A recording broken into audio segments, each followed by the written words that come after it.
perkenalkan, nama saya Cahya Kartika Ayu dari Universitas Pembangunan Nasional Veteran Jawa Timur, NPM 20430100253. Di sini saya akan menjelaskan tentang sejarah ilmu komunikasi dan perkembangannya. Sebelum kita mengetahui sejarah ilmu komunikasi, kita seharusnya mengetahui apa sih ilmu komunikasi itu. Nah, komunikasi berasal dari bahasa Inggris yaitu communication, yang artinya sama atau makna.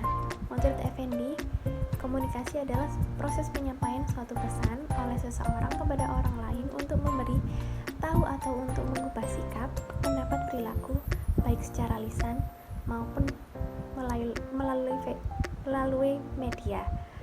Jadi, ilmu komunikasi adalah ilmu pengetahuan yang mempelajari hal tersebut. Nah, bagaimana sih sejarah ilmu komunikasi itu?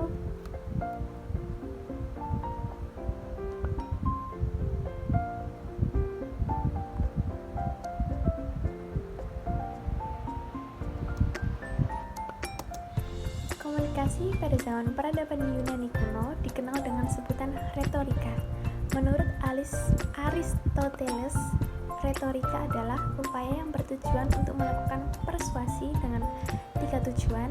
Yang pertama, ethos, yang kedua, pathos, yang ketiga, logos. Pengertian retorika kemudian berkembang menjadi kemampuan manusia menggunakan lambang-lambang untuk berkomunikasi satu dengan yang lain.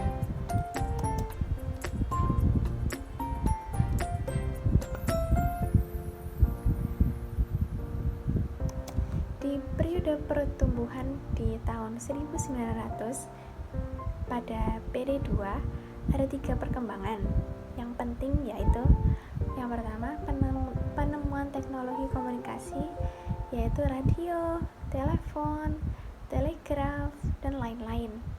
Yang kedua, proses industrialisasi dan modernisasi di Eropa Barat dan Amerika.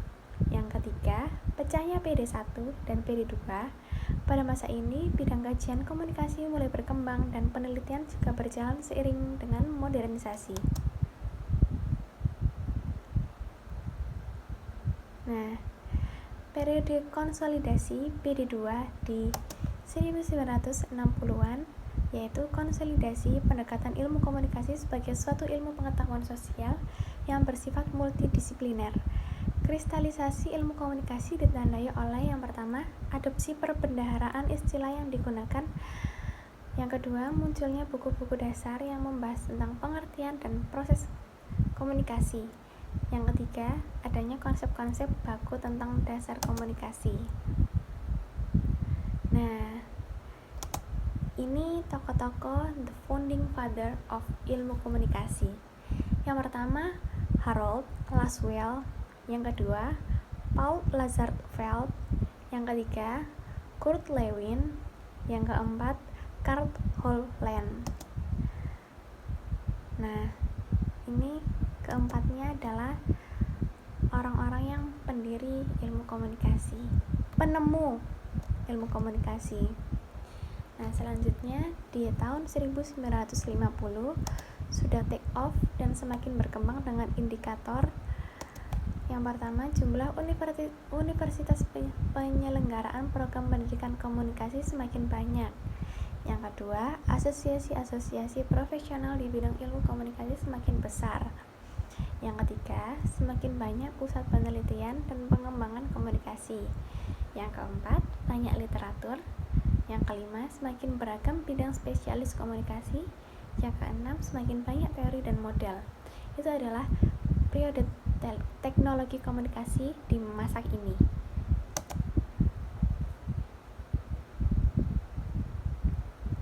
Nah, periode masa komunikasi dan teknologi informasi. Yang pertama, kemajuan teknologi komunikasi dan informasi. Yang kedua, tumbuhnya industri media. Yang ketiga, ketergantungan terhadap situasi politik ekonomi global. Yang keempat, semakin gencar kegiatan pembangunan. Yang kelima, semakin meluasnya proses demokrasi.